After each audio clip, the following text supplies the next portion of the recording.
ketika Hudson Institute menjadi pemrakarsa pelepasan dolar backed by gold. Dunia terdiam. Peristiwa tahun 1971 tersebut membuat dolar menjadi uang terkuat di dunia, bukan karena backed by gold atau memiliki underlying emas. Namun underlyingnya adalah hutang negara lain yang semuanya berbasis proyek, berbasis industri. Amerika melepas emas sebagai jaminan mata uang dolar. Mirip dengan tahun 1920-an hingga 30-an di Jerman sebagai negara kalah Perang Dunia Pertama dan Jepang setelah kalah Perang Dunia Kedua. Keduanya tidak punya emas untuk memprinting underlying mata uang mereka. Tapi underlyingnya pakai mesin perang bagi Jerman, dan bagi Jepang underlyingnya membangun infrastruktur perkeretaapian serta industri manufaktur. Dolar di tahun 1971 melepas jaminan atas emas adalah menggunakan MMT, Modern Monetary teorinya Michael Hudson. Sejak saat itu Amerika menjadi negara superpower pertama di dunia. Tahun 80-an hingga tahun 90-an, Michael Hudson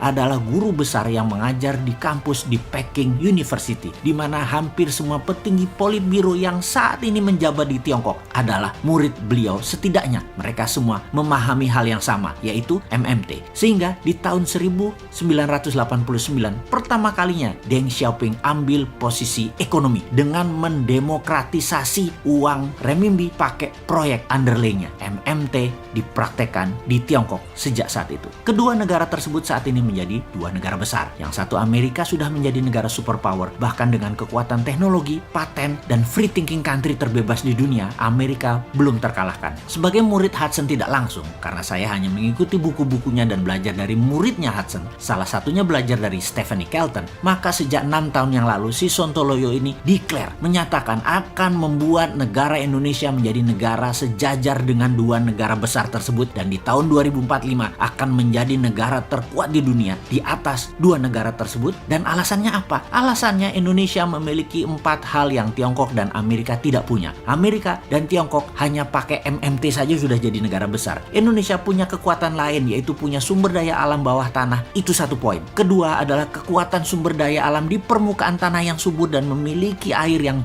cukup banyak. Lalu kita punya kekuatan isi laut. Itu nomor 3. Dan terakhir, nomor 4, lokasi strategis kekuatan maritim dunia, karena laut di tengah negara Indonesia dilewati 100.000 kapal dagang internasional. Ditambah kekuatan New Economic Model atau MMT atau Mardigonomic, Indonesia pasti menggila pertumbuhannya. Gunakan 4 kekuatan asli alam Indonesia tersebut atau geoekonomi ditambah ekonomi model yang agresif, maka dalam 20 tahun ke depan Indonesia itu game changing country. Saat ini kalau masih old mind yang menjabat dengan polanya ngutang ke asing, nyekek leher rakyat dengan pajak yang tinggi, membatasi free thinking bisnis dengan aturan membelenggu karena aturannya banyak pesanan oligar, maka Indonesia tidak akan berdaulat dan tidak akan menang dengan old mind kayak begini. New mind akan membebaskan berpikir dan bertindak setiap warganya untuk hal yang produktif. New mind melihat potensi Indonesia itu besar. New mind melihat potensi SDM, sumber daya manusia Indonesia itu sangat kreatif. Namun kebijakan politik, parlemen, dan partai membelenggu kreativitas dan potensi. Musuh terbesar bangsa Indonesia adalah sistem politik